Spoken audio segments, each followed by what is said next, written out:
الإنسان علمه البيان أشهد أن لا إله إلا الله وحده لا شريك له وخلق الإنسان من صلصال كالفخار وخلق الجان من مارج من نار وأشهد أن محمدا عبده ورسوله لا نبي بعده اللهم صل على سيدنا محمد سيد المرسلين وعلى آله وصحبه أجمعين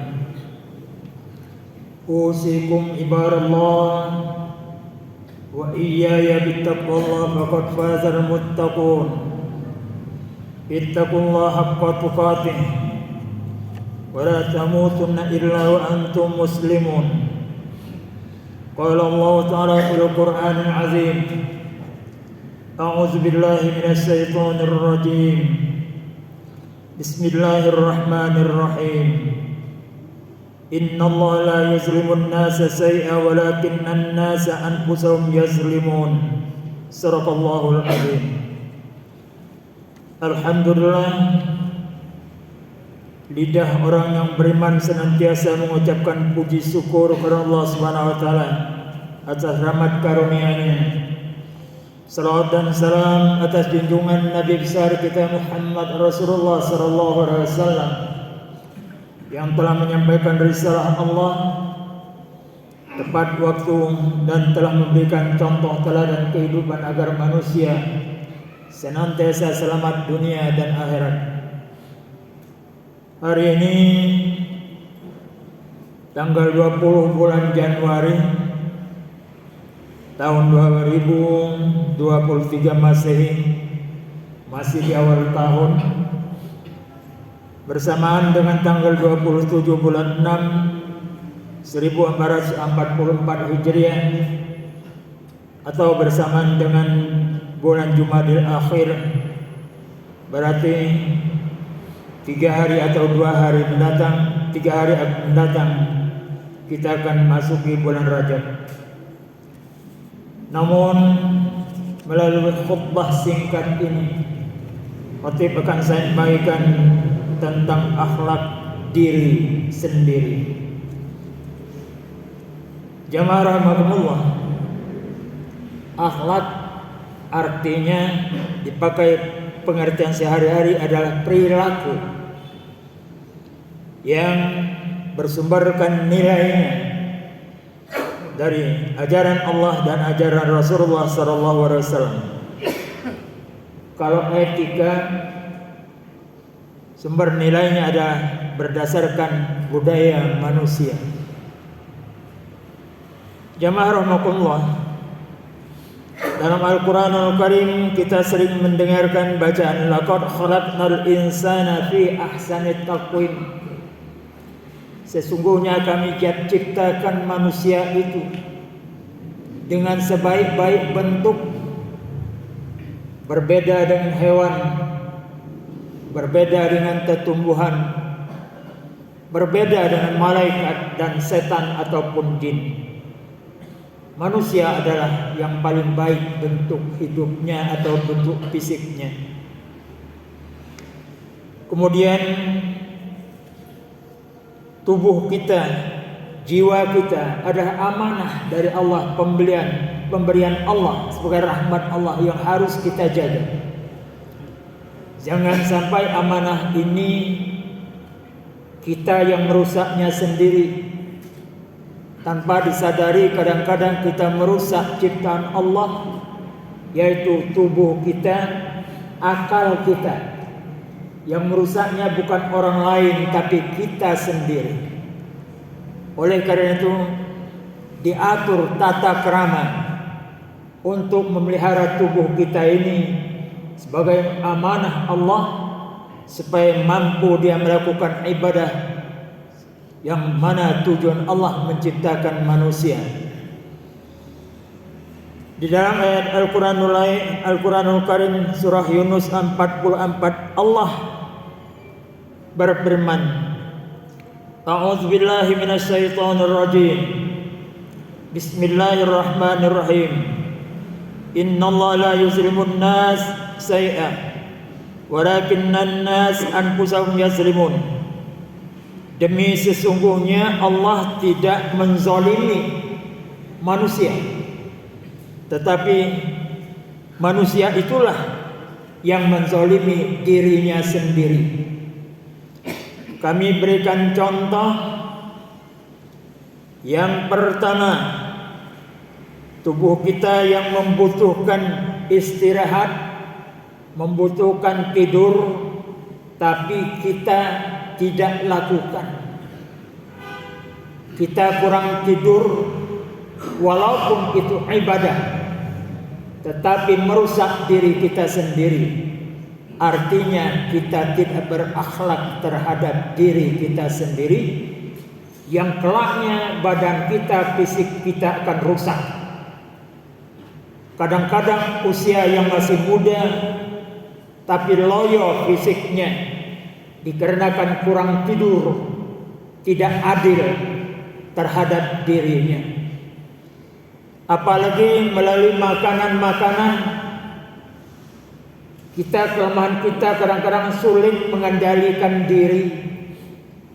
Berjumpa dengan makanan yang enak pada lidah, hantam kromo saja kita makan, tidak henti-hentinya.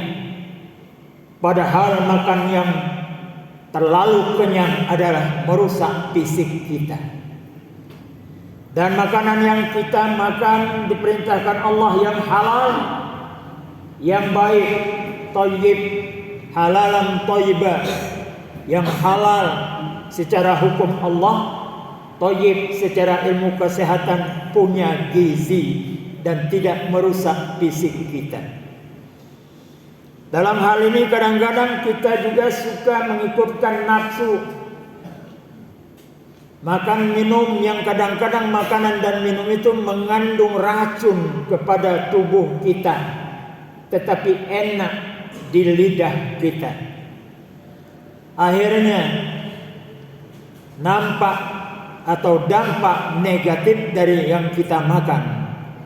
Fisik kita rusak, otot kita kaku, mata kita buram, tangan kaki kita mulai lemah karena makan yang tidak tepat untuk dimakan yang sehat atau tidak memakan yang sehat.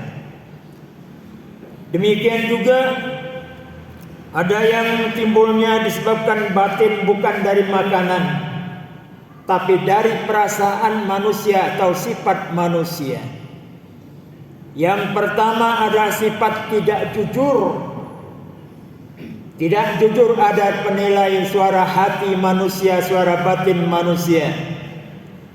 Selama kita berbuat yang tidak jujur, hati nurani kita berkata, kamu bohong. Tidak bisa dihindarkan itu. Pasti ada rasa di batin kita mengatakan kamu sudah berbohong. Khawatir kebohongan itu untuk diketahui orang, maka ditutup-tutupi kebohongan itu, berarti sudah 2 kali kita bohong. Semakin kita takut dengan kebohongan itu, semakin banyak kita lakukan kebohongan, dan dia akan merongrong jiwa kita, sulit untuk mencerna ajaran-ajaran yang murni atau ajaran-ajaran yang bersih, karena sifat kita pembohong, suka berbohong, tidak jujur.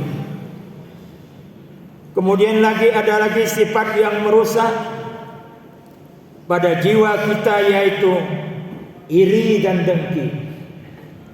Kadang-kadang orang yang iri dan dengki cepat sakit dibanding orang yang tidak pernah merasa dirinya iri atau dengki. Kenapa dikatakan demikian cepat sakit orang yang iri dan dengki? Karena hatinya tidak nyaman kalau orang baik. Dia senang kalau orang tidak senang. Tetapi kalau orang tidak punya rasa iri dan dengki, los di hatinya, orang senang silahkan, orang gak senang monggo, tidak ada urusan dengan pribadi dia, maka tidak akan mengganggu jiwanya sendiri. Jamaah rahimakumullah. Selanjutnya Allah berfirman di ayat yang lain mengatakan, ma asabaka min musibatin famin Allah wa ma asabaka min sayiatin famin nafsik. Di dalam surah An-Nisa 79. Apa yang menimpa, apa yang menyentuh pada dirimu sesuatu yang baik, maka itu adalah dari Allah Subhanahu wa taala. Karena Allah adalah Maha baik. Wa ma asabaka min sayiatin, tetapi kalau ada yang menyentuh atau terkena pada dirimu yang enggak baik, itu adalah diakibatkan karena dirimu sendiri. Kemudian di lain ayat juga menjelaskan di dalam surah Al-Isra, in ahsantum li anfusikum wa in asatum falaha. Jika engkau berbuat baik, maka dirimu akan baik. Tetapi apabila engkau berbuat yang tidak baik, maka engkau akan mendapatkan imbalannya atau rasanya. Jamaah rahimakumullah. Di dalam surah An-Naml juga dijelaskan, qala hadza min fadli rabbi wa liyubliyani askur am akfur wa man sakara fa inna ma yaskuru li nafsihi wa man kafara fa inna rabbi ghaniyyun karim. Katakan wahai Muhammad, ini adalah kelebihan daripada Tuhanku yang memberikan suatu cobaan kepadaku. Apakah saya akan bersyukur terhadap apa yang diberikan Allah Subhanahu wa taala atau mengingkari dari apa yang diberikan Allah Subhanahu wa taala? Siapa yang bersyukur, kata Allah, maka sesungguhnya dia mensyukuri dirinya sendiri.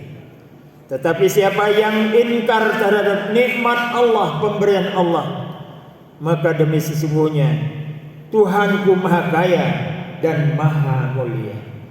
Jamaah rahimakumullah.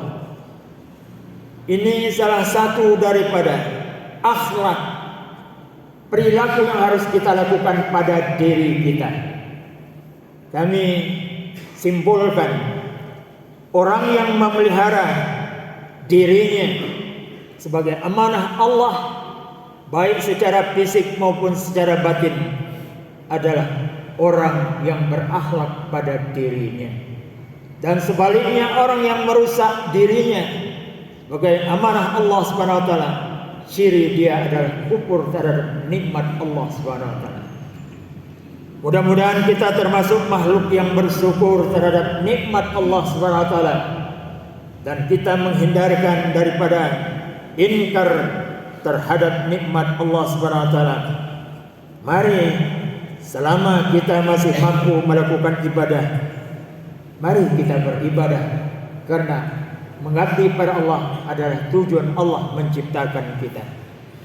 Mudah-mudahan kita senantiasa diberikan hidayah oleh Allah Subhanahu wa taala dan diberikan kekuatan supaya kita menempati berakhlak kepada diri kita sendiri.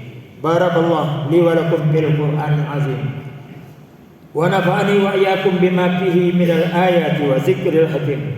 Wa taqabbal minni wa minkum tilawatahu innahu huwas samiul alim.